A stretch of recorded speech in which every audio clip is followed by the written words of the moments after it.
Good day everyone, I'm Delisa G. Manzanares, who will reporting about visual information and media. My agenda for today is to describe the different dimensions of visual information and media, and comprehend how visual information and media are formally and informally produced, organized, and disseminated. Introduction. In this lesson, you will be learning how visual information can be an effective form of media and how it can be used according to its primary purposes: to gain attention, to create meaning, and to facilitate retention. Let's go down to the main topic, which is what is visual information. Visual information is the artistic or creative representation or interpretation of an idea, concept, or emotion using different media. A form of information that is created to see visually. Visual information can be in the form of a visual display, unit, or sign. Visual media and information materials, programs, applications, and the like that teachers and students use to formulate new information to aid learning through the use, analysis, evaluation, and production of visual images. The types of visual media are photography, video, screenshots, infographics, data visualization, charts and graphs, comic strips, cartoons, and memes. Formally and informally produced visual media. Visual media produced by formal organizations such as schools, government, and established media publishing outfits are considered formally produced.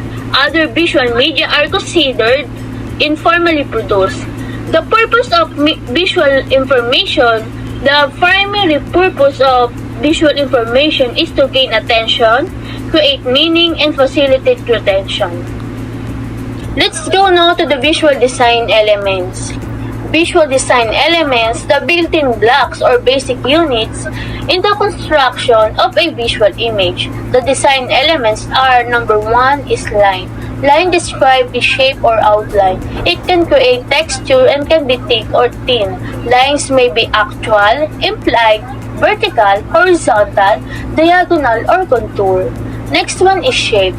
Shape usually a geometric area that stands out from the space next to or around it, or because of differences in value, color, or texture. Shape may also be organic.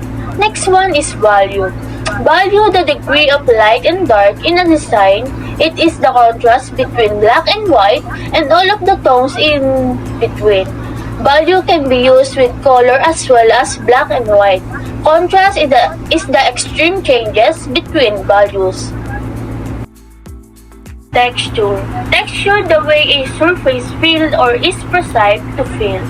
Texture can be added to attract or repel interest of a visual element. Next one is color. Color determined by its hue, name of color, intensity, purity of the hue, and value, lightness or darkness of hue. Color and color combination can play a large role in the design. Last one is form. Form a figure having a volume and thickness. An illusion of a three-dimensional object can be implied through the use of light and shading. Form can be viewed from many angles.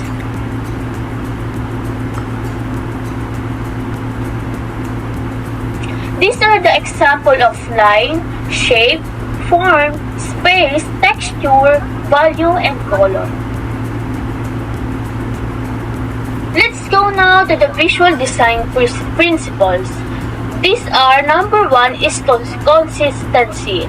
Consistency of margins, typeface, type style, and colors is necessary, especially in slide presentation or documents that are more than one page.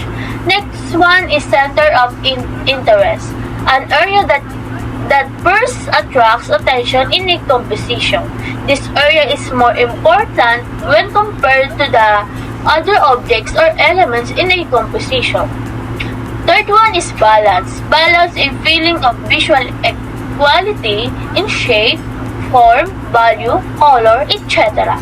Balance can be symmetrical and evenly balanced or asymmetrical and unevenly balanced. Fourth one is harmony. Harmony brings together a composition with similar units. Fifth one is contrast. Contrast offers some change in value, creating a visual discord in a composition. Contrast shows the difference between shapes and can be used as a background to bring objects out and forward in a design. Next is rhythm. Rhythm a movement in which some elements recur regularly. Next one is perspective. Perspective, this is created through the arrangement of objects in two-dimensional space to look like what they appear in real life. This is the sample of center of interest, sample of balance, sample of harmony, sample of contrast, sample of directional movement, sample of rhythm,